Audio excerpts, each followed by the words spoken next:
반갑습니다. 하나님께서 우리 인생을 창조하실 때 본래 형통의 날과 공고의 날을 함께 이렇게 엮어 놓으셨습니다. 어떤 사람에게도 예외가 없습니다. 모든 일이 잘 될 때가 있는가 하면 또 인생에 브레이크가 걸려서 또 어려울 때도 누구나 있습니다. 그러다 보면 자기가 원하지 않는 그러한 광야의 시절을 통과할 때가 있습니다.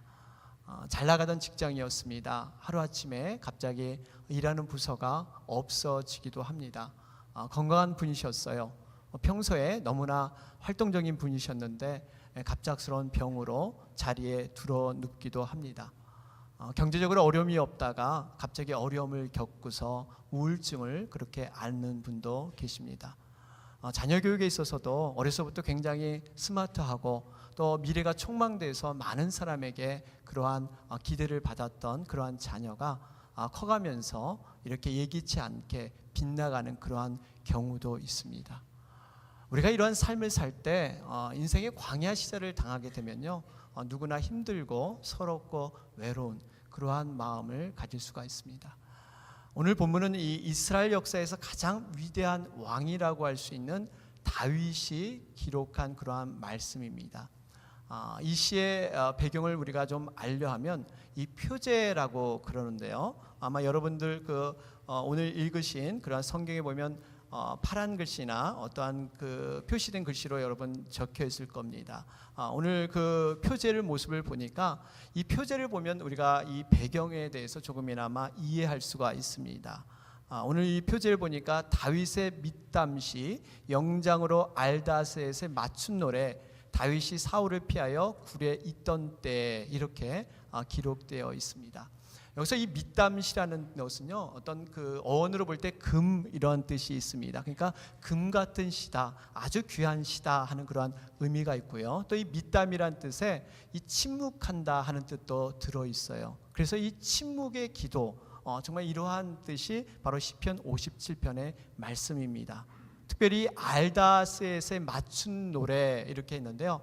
이 알다셋은 우리가 아는 이 단조, 장조, 나름대로 그 음악의 곡조가 있죠. 여러분, 시편은 모든 것이 이렇게 노래였어요. 그러한 그 곡조의 하나가 바로 이 알다셋이라는 그러한 곡조입니다. 그러면서 이 알다셋이라는 그 의미가 멸하지 마라, 멸망시키지 말라 하는 뜻이 이 속에 들어 있습니다. 다윗이 비록 사울에게 쫓김당해서 굴속에 갇히는 신세, 도간에 든 쥐의 그러한 삶을 살았지만 하나님께서 그 다윗을 보호하시기 때문에 결코 이 다윗을 멸망시키지 않는다 하는 그러한 내용이 이 지금 말씀 가운데 들어 있습니다. 하나님의 그 보이지 않는 보호 아래서 항상 다윗을 손잡아 주시는 그 하나님의 인도하심이 이 시 가운데 들어 있습니다. 이스라엘 백성들은 이 시편 57편을 부르면서 항상 그 어려움과 고난과 환난 가운데 하나님의 소망이 무엇인가를 이 말씀을 통해서 늘 묵상했던 것을 우리는 발견해 볼 수가 있습니다. 다윗이 이 시를 쓰게 된 것은 한 20대 그러한 젊은 시절이었습니다. 사울의 그 쫓김을 통해서 아둘람 굴로 도망 다닐 때 기록한 시가 바로 이 57편의 말씀입니다.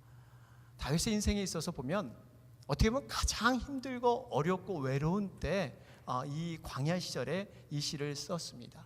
그런데 우리가 이 시를요, 이렇게 몇 번이고 반복되어 읽다 보면은 과연 다윗이 이렇게 힘든 시절에 이 시를 쓴 것이 맞는가? 과연 그 어려운 그 광야 시절에 이것을 정말 썼던 것이 맞는가 할 정도로 굉장히 이 말씀 안에는 우리가 알지 못하는 놀라운 그런 소망이 있고요, 하나님의 꿈과 비전이 이 속에 들어 있습니다. 나아가서 이러한 그 고난의 인생을 사는 사람들에게 굉장히 힘이 있는 그러한, 오히려 그들을 위로하고 그들에게 축복하는 그런 메시지가 들어있는 것이 바로 이 시편 57편의 말씀이에요. 우리가 흔히들 그런 말이 있죠. 칠흑 같은 암흑을 지날 때 사람들은 오히려 빛나는 별을 보게 된다 하는 그런 말이 있는데요, 그 말을 그대로 다윗이 자기 삶에서 경험해서 고백했던 내용이 바로 57편으로 우리가 보면 됩니다. 과연 다윗에게는 어떠한 그러한 칠흑 같은 암흑이 있었을까요? 다윗의 어려움이 어떤 것이 있었습니까? 다윗은 무엇보다도 그 주변에요, 끊임없는 그 다윗의 대적자들, 정말 다윗을 비방하고 다윗을 죽이려 했던 그러한 많은 원수들이 끊임없이 그 주변에 있었던 것을 우리는 알 수가 있습니다. 오늘 본문 4절 말씀을 보면 거기에 4절에 나와 있죠. 내 혼이 사자 중에 처하며 내가 불사르는 자 중에 누웠으니 곧 인생 중에라. 저희 이는 창과 살이요 저희 혀는 날카로운 칼 같도다. 다윗의 지금 그 고난의 과정이 불사르는 자 중에 누워있다 그래요. 불사르는 자. 더군다나 그가 고난 가운데 하나가 뭐였냐면 이 사람들의 이 입의 저주, 입의 비방, 이 애매한 고난, 끊임없는 이 다윗을 비방하는 그러한 소리들이었습니다. 그래서 본문에 이는 창과 살이요 저의 혀는 날카로운 칼 같도다, 이렇게 고백을 하고 있습니다. 여러분 아시겠지만 다윗은요, 어린 나이에 성공한 사람이에요. 모든 사람의 주목을 받았습니다. 상대 정말 하기를 꺼려했던 여러분 골리앗, 그 골리앗을 때려잡은 사람이 바로 이 다윗이죠. 그래서 다윗이 많은 사람에게 인기를 얻었어요. 많은 인정을 받았습니다. 그 인정을 받았지만 반면에 그의 경쟁자로 하여금 많은 시기와 질투를 받게 된 것도 다윗의 모습이에요. 그래서 결국 다윗이 어떻게 됩니까? 이 추방당하게 돼요. 그런데 문제는 추방당해도 끊임없는 그 비방과 끊임없는 그 악성 루머가 이 다윗을 떠나지 않고 있다는 사실입니다. 오늘 그래서 4절에 보니까 저의 이는 창과 살이다 그러고요, 저의 혀는 날카로운 칼이다 그랬어요. 여러분 이와 혀의 공격이 끊이지 않았습니다. 여러분 창은 어떤 거죠? 창은 굉장히 먼 거리에서 공격하는 무기가 이 창입니다. 멀리서 던지는 것이죠. 반면에 칼은 굉장히 가까운 적을 무찌르는 데 사용하신 것이 바로 이 칼이에요. 그러니까 다윗에게는 먼 곳과 가까운 곳 모든 사방에서 다윗을 공격하고 있었습니다. 얼마나 공격이 심했는지 이 6절 말씀을 보니까 거기에 기록되기를 이 저희가 내 걸음을 장애하려고 그물을 예비하였으니 내 영혼이 억울하도다 그래요. 억울하도다. 여기 보니까 걸음을 장애하려고, 이 걸음을 넘어뜨리기 위해서 이 그물을 쳐놓고요, 그 많은 적들이 기다리고 있었습니다. 그래서 다윗은 지금 영원히 억울하다, 정말 이렇게 애매한 고난, 내가 잘못도 하지 않았는데 받는 그 고난 때문에 너무너무 내가 억울하다 하는 그러한 고백을 하고 있습니다. 우리가 이게 어렸을 때 이게 돌아가 보면 아마 그 시골에서 우리 학교 다니신 분은 잘 아실 거예요. 어렸을 때 이 초등학교 때 그런 장난, 특히 남학생들 그런 장난 많이 했죠. 이게 동료 학생들이 지나가는 길에 들풀을 갖다가 이렇게 묶어 놓잖아요. 이렇게 싹 양쪽에 묶어 놓고 서로 이렇게 얘기하면서 이렇게 지나가게 해요. 그러면 이게 걷다 보면 그 들풀에 딱 걸려가지고 꽈장 넘어지면 그 숨어서 보면서 그렇게 얼마나 고소해했는지 참 그런 어렸을 때 그 시절이 있었어요. 여러분 이 다윗이 마치 그런 모습이에요. 모든 사람으로부터 왕따를 당했습니다. 모든 사람이 이 다윗을 정말 비방하고 싫어하는 그러한 모습에 다윗이 놓여 있었어요. 우리도 세상을 살다 보면요, 참 이런 경우가 많이 있습니다. 애매한 고난, 말로 표현하지 못하는 그러한 어려움들이 우리에게 있을 수가 있어요. 때로는 이 의도하지 않은 말 때문에 이 말이 눈덩이가 돼서 나중에는 빙하가 돼서 자신을 짓누르는 이러한 경우도 있고요. 때로는 공중권세 잡은 이 사단이 인해서 많은 해를 입는 그러한 경우도 우리들에게 있습니다. 이런 억울함이 생기면 참 이것을 어떻게 이것을 표현해야 될까, 어떻게 이것을 정말 다스려야 될까 많은 고민을 할 때가 있습니다. 때로는 문득문득 이 억울한 것을 좀 받은 대로 우리가 돌려줄 수 없을까 하는 그러한 생각을 문득문득 하기도 하는. 근데 어떤 목사님께서 참 이런 말씀을 하셨어요. 참 이렇게 은혜가 됐는데, 여러분 정말 억울하십니까? 여러분 진정으로 억울하십니까? 이 땅에서 진정으로 억울하신 분은 오로지 예수님 한 분밖에 없습니다.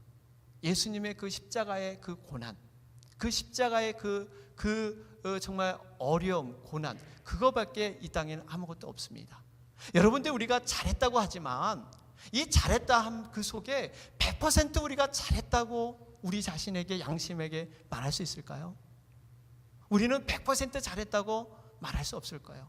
적어도 우리가 5%, 10%는 우리에게도 잘못한 부분들이 모두 있다는 사실이에요. 그런데 상대방은 자신이 90%를 잘못했더라도 상대방이 10% 잘못했으면 그 10%가 상대방에겐 전체로 보이게 됩니다. 그러면서 그 상대방이 전부 잘못한 것으로 그렇게 인정한다는 사실이에요. 왜 그럴까요? 우리 사람들은 자기 중심성이 있기 때문에, 잘못을 어떠한 상대적인 판단으로 해버리기 때문에 우리는 충분히 이렇게 여길 수가 있습니다. 그렇기 때문에 우리가 어떠한 애매한 고난도, 어떠한 그러한 형편에도 우리가 참 억울해할 수 없다 하는 것을 다시 한번 보게 됩니다. 또 우리 자신도 보면 우리 자신이 사실 남들을 힘들게 하는 경우가 참 많이 있어요. 내가 남들 때문에 힘들다고 하지만 정작 나는 다른 사람에게 힘든 모습이 우리에게 있다는 사실이에요. 이러한 그 힘듦이 다윗에게 있었는데요, 다윗의 그 힘든 사람들이 멀리 있지 않았어요. 가까이 많이 있었습니다. 우리도 힘들어하는 가장 큰 이유가 멀리 있는 사람 때문에 힘들어하지 않아요. 가까이 있는 나의 그러한 배우자, 나의 자녀, 나의 어떠한 신앙의 이러한 동역자들, 우리가 가까이 있기 때문에 우리가 힘들어할 수가 있습니다. 그런데 하나님께서 왜 이렇게 힘든 그러한 부분을 우리에게 남겨놓으실까?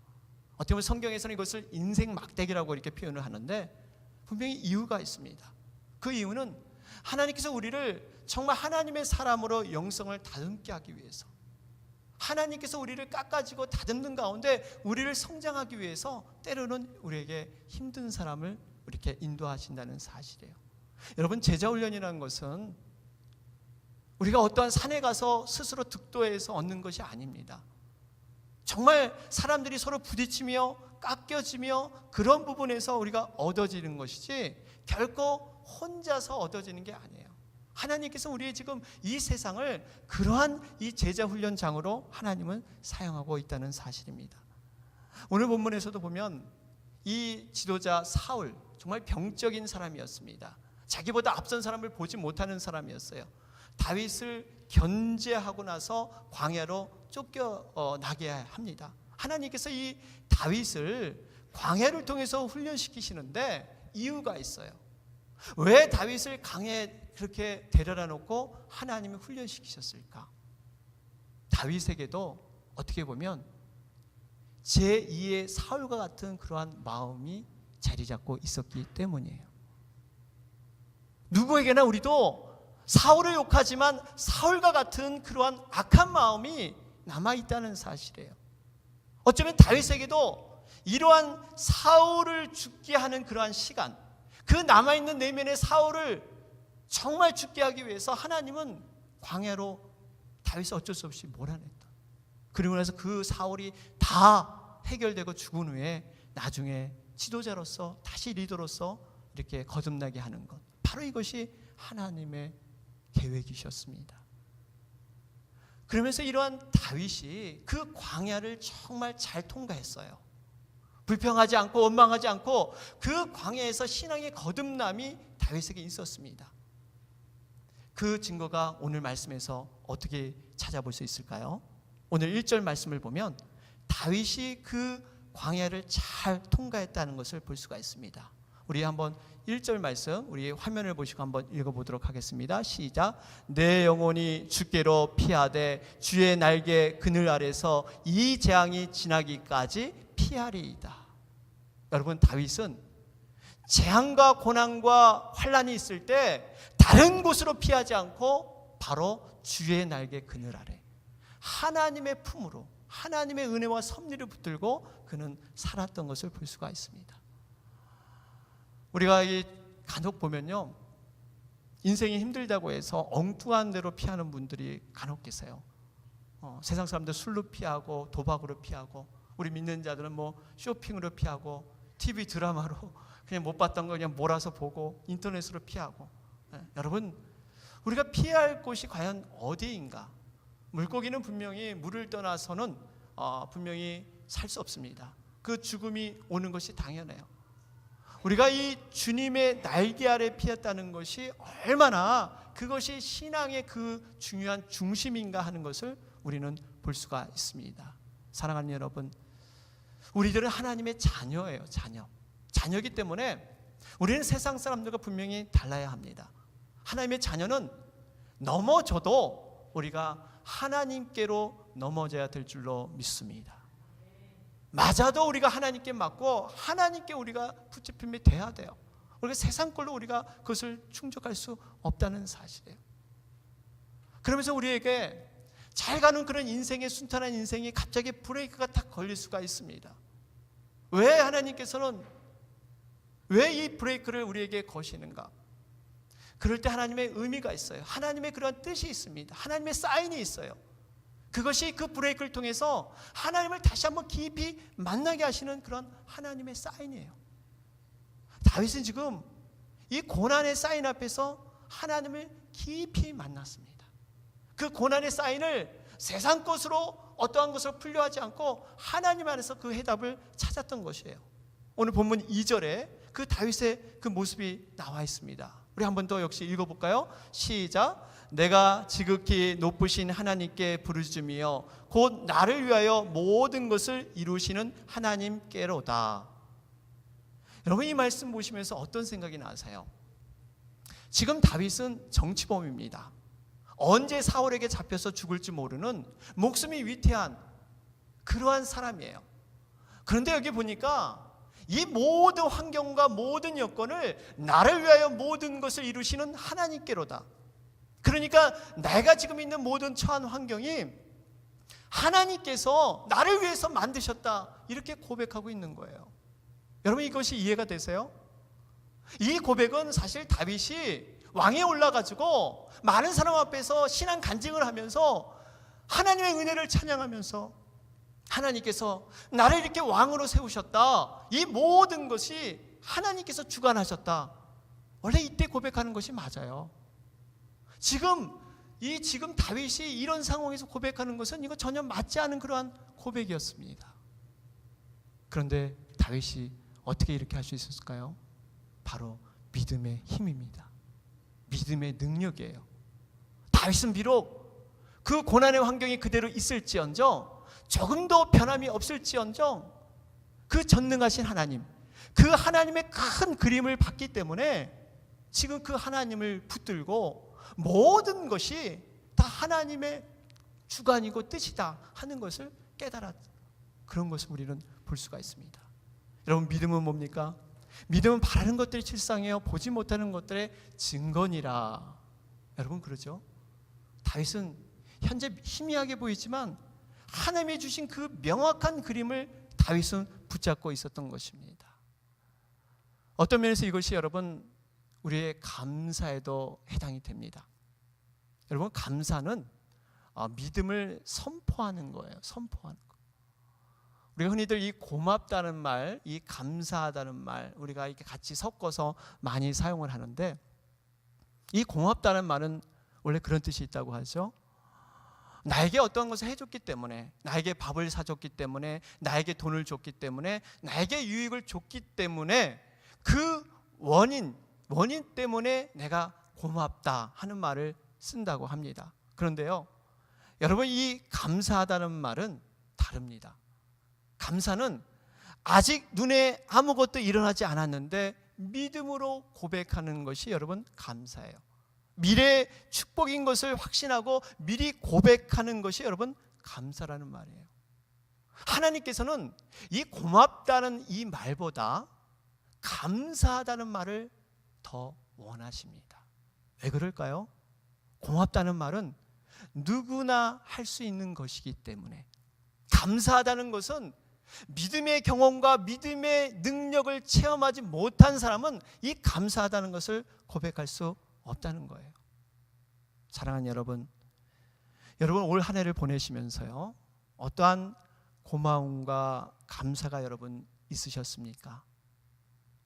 저는 바라기는 고마움도 우리가 많이 있어야 되지만 감사가 많기를 주님의 이름으로 축원합니다. 감사가 많으신 분들은요, 하나님의 축복을 누리는 믿음의 사람인 것을 여러분 믿으시기 바랍니다. 우리가 이러한 감사를 정말 미래 가운데 있을 그 감사를 정말 공부했으면 좋겠습니다. 제가 요즘에 이 신방을 하면서 이렇게 가서 기도 제목을 이렇게 나눕니다. 그러면 대부분 가정들이 참 어려움이 참 많이 있어요. 경제적인 문제, 건강의 문제, 자녀의 문제, 참 보이지 않는 그러한 어려움들이 많이 있습니다. 그러면서 제가 좀 더 기도해야겠다. 이것은 정말 기도 외에는 다른 방법이 없다 하는 생각을 다시 한번 깨닫게 됩니다. 그러면서 제가 이렇게 묵상하면서 우리가 이런 어려움들이 참 많이 있는데, 고난이 많이 있는데, 그것을 부분적으로만 우리가 볼 것이 아니라 정말 하나님의 큰 그림을 봤으면 좋겠다 하는 그러한 생각을 해보게 되었습니다.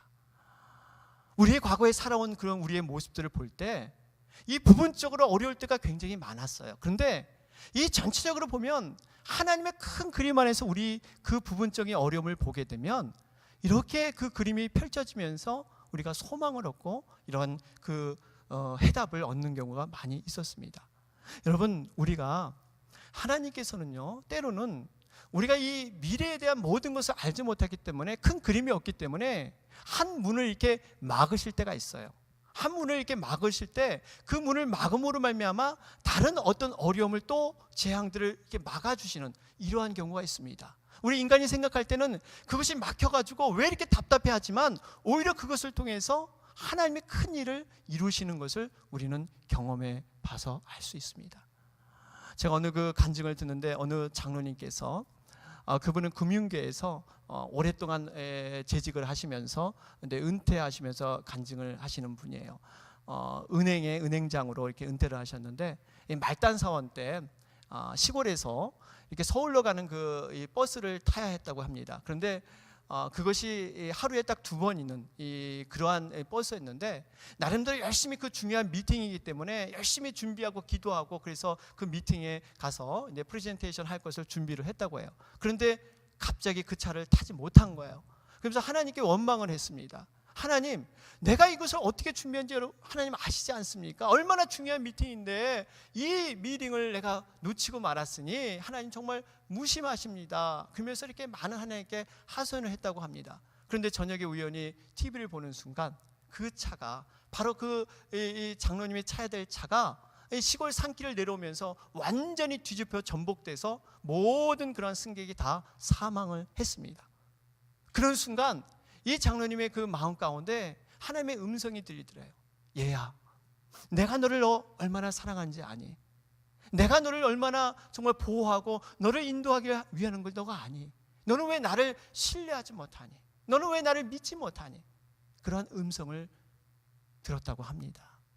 여러분, 이걸 보면 우리가 생각하는 그 인생이 막혔다고 해서 우리는 답답해할 수 있지만, 하나님께서는 때로는 인생의 브레이크를 걸으셔서 내가 생각지 않은 그 어려움의 모든 재앙들, 모든 환난의 그 모든 것을 보호하심으로, 하나님의 그 인도하심으로 여러분 막아주실 줄 믿습니다.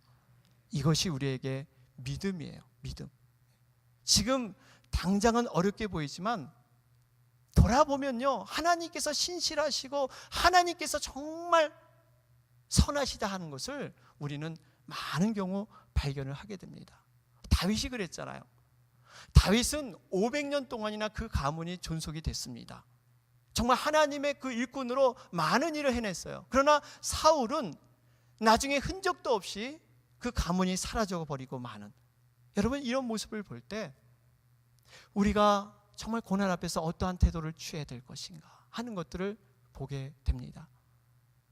보통 여러분 안개를 이렇게 많이 고난으로 보죠. 이 아침 안개 누나 가리듯 정말 내 앞에 어려움이 당할 때 이런 노래도 있는데, 여러분 이 안개는 그렇다 그러죠. 많은 그런 분량에서 이렇게 깜깜하게 하고 우리를 삼킬 것처럼 두려움을 주지만, 사실 안개는 한 그 컵 안에 들어가는 물 정도밖에 안 된다 그래요.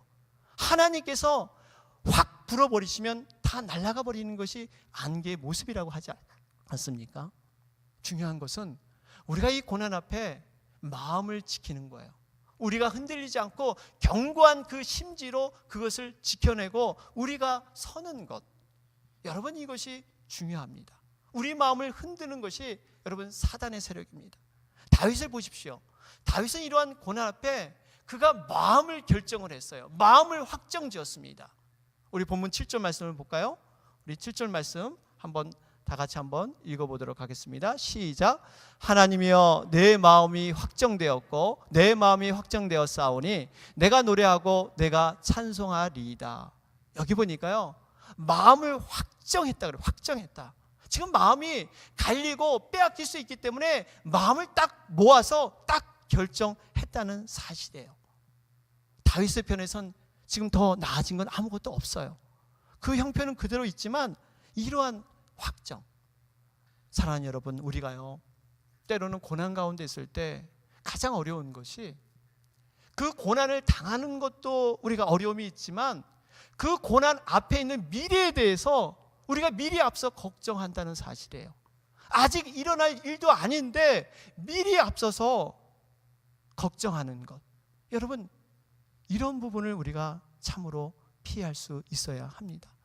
이걸 위해서 우리는 기도하고 정말 말씀으로 우리를 충전시켜야 돼요. 우리가 고난 앞에 있을 때 그것은 평소에 정말 우리가 어떻게 우리의 신앙을 쌓았는가 하는 것을 통해서 우리는 드러난다는 사실입니다. 그러면서 이런 고난이 있고 그 고난 앞에 이제는 자기의 실존을 찾을 때 비로소 우리가 이 고난 앞에 섰을 때 하나님 앞에 온전히 그러한 믿음으로 거듭나는 것이 찬양입니다. 하나님을 온전히 바라볼 때 우리가 찬양을 부를 수가 있어요.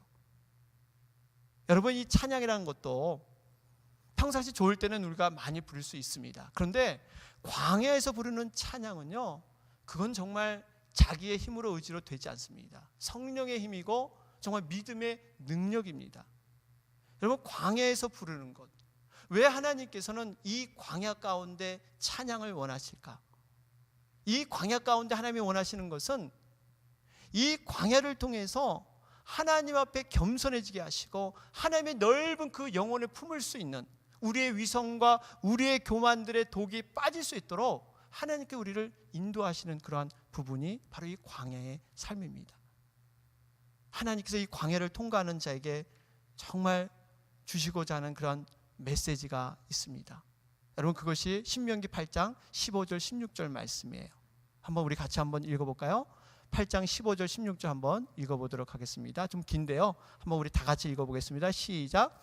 너를 인도하여 그 광대하고 위험한 광야 곧 불뱀과 정갈이 있고 물이 없는 간조한 땅을 지나게 하셨으며 또 너를 위하여 물을 굳은 반석에서 내셨으며 내 열조도 알지 못하던 만나를 광야에서 내게 먹이셨나니 이는 다 너를 낮추시며 너를 시험하사 마침내 내게 복을 주려 하심이었느니라. 여러분, 광야를 왜 우리를 걷게 하셨다고요? 여기 보니까 마침내 복을 주시려 하심이라. 그러니까 고난 가운데 두시는 이유가 바로 마침내 복을 주시기 위해서, 바로 이 복을 주시기 위해서 우리에게 모든 것을 허락하셨다, 이렇게 말씀하고 있습니다. 그만큼 우리가 광야에서 부르는 노래는요, 힘이 있습니다. 능력이 있습니다. 이렇게 광야에서 찬양하는 자에게 하나님은 비로소 축복을 주세요.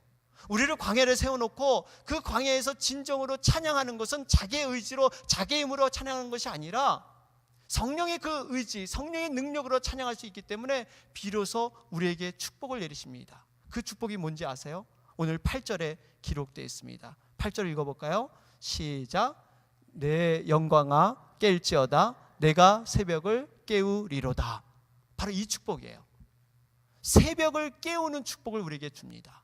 여러분, 이 말씀 보면 좀 우리가 좀 의아하게 생각할 수 있는데, 새벽을 깨우다. 여러분, 새벽이 우리를 깨우는 것이지 우리가 새벽을 어떻게 조절하거나 우리가 이 새벽을 이렇게 일으킬 수가 있습니까? 이 의미가 어떤 의미가 있습니까? 역사에 그냥 휩쓸려 가지 않는다는 거예요. 내가 정말 주관을 가지고 환경을 정말 이끄고 내가 이게 수동적으로 가는 것이 아니라 능동적으로 모든 여건과 환경을 내가 이끌어 가겠다는, 여러분, 이것이 역사의 주인공이지 않습니까? 그러니까 하나님께서는 광야에서 찬양하는 자에게 주시는 축복이 이제는 어딘가에 이렇게 떠밀려서 어딘가에 끌려가는 그런 인생이 아니라 주관하는 역사를 하나님께서 허락해 주신다는 약속이에요. 여러분, 인생은 끌려가는 인생이 있고 자기 인생을 주관하는 인생이 있습니다. 똑같은 모습으로 보이지만 여러분, 이 끌려가는 인생은 참 힘들어요. 어렵습니다. 그런데 그걸 주관하는 인생은 정말 가치 있고 의미를 새롭게 하고 믿음으로 단단해진다는 사실이에요. 이러한 말이 있죠. 새로운 언어를 배우면 새로운 영혼을 얻는다. 새로운 언어를 배우면요, 새로운 영혼을 얻게 됩니다. 여러분, 새로운 언어가 뭘까요? 그것이 바로 찬양의 언어예요. 찬양의 언어. 하나님을 노래하고 하나님의 영광 돌린 그 찬양으로 우리의 영혼이 완전히 새로워질 수 있다는 사실이에요. 그 영혼이 하나님의 영광을 깨우게 된다고 말씀하고 있습니다. 우리의 언어 속에서 부정이 물러가고 상황을 뛰어넘어서 긍정의 새 언어, 우리가 과거에 옛사람으로 살았는데 이제는 그 광야를 통해서 새 사람으로 거듭나는 이러한 새 언어로 우리가 창조된다는 사실입니다. 결론을 맺겠습니다. 다윗의 마지막 결론이 무슨 말씀입니까? 오늘 11절 말씀에 기록되어 있습니다. 우리 11절 말씀도 한번 같이 읽어보도록 하겠습니다. 시작. 하나님이여, 주는 하늘 위에 높이 들리시며 주의 영광은 온 세계 위에 높아지기를 원하나이다. 여러분, 다윗의 고백을 보세요. 계속 말씀드리지만 다윗은 지금 유대 광야에서 쫓기는 한심한 모습입니다. 언제 죽을지 모르는 그러한 위협 앞에서 지금 그가 큰 그 비전을 보면서 하나님 앞에 외치고 있습니다. 하나님이여, 주는 하늘 위에 높이 들리시며 주의 영광은 온 세계 위에 높아지기를 원하나이다. 모든 민족과 모든 열방들이, 모든 족속들이 바로 이스라엘 민족들을 통해서 하나님께 영광받는 그러한 사람으로 변화될 것이다. 지금 다윗이 왕으로 등극할 때 그 모습을 상상하면서 비록 자신은 초라하게 있지만 그 모든 것들을 비전 가운데 선포하는 그 다윗을 우리는 볼 수가 있습니다. 사랑하는 여러분, 우리 인생 가운데 혹시 여러 가지로 고난의 밤 가운데 있습니까? 하나님께서 오늘 말씀을 통해서 여러분 쭉 그 파노라마적인 그 순서적인 그러한 말씀을 여러분 묵상해 보시기 바랍니다. 자기가 원하지 않는 고난, 애매한 고난, 우리를 광야에 세우셨습니다. 그 광야에서 하나님만을 바라보게 하신 후에 찬양하는 자로서 거듭나게 하십니다. 그 찬양하는 자에게 주어진 축복이 무엇이었습니까? 인생을 주관하는 능력, 인생에 끌려가지 않는 능력으로 이제는 새벽을 깨우는 자로서 우리를 거듭나게 하십니다. 거기서 멈출 뿐만 아니라 이제는 미래에 일어날 모든 그런 비전과 환상을 다윗에게 허락하시면서 그 열방을 향해서, 민족을 향해서 찬양하면서 그들에게 향하신 하나님의 뜻들을 바라보게 하시는 것, 여러분, 이것이 하나님의 위대하심이고 하나님의 신실하심입니다. 아무쪼록 우리도 정말 새벽을 깨워드리는 주님의 영광 가운데 동참하시는 여러분과 제가 되길 주님의 이름으로 축원합니다. 아멘.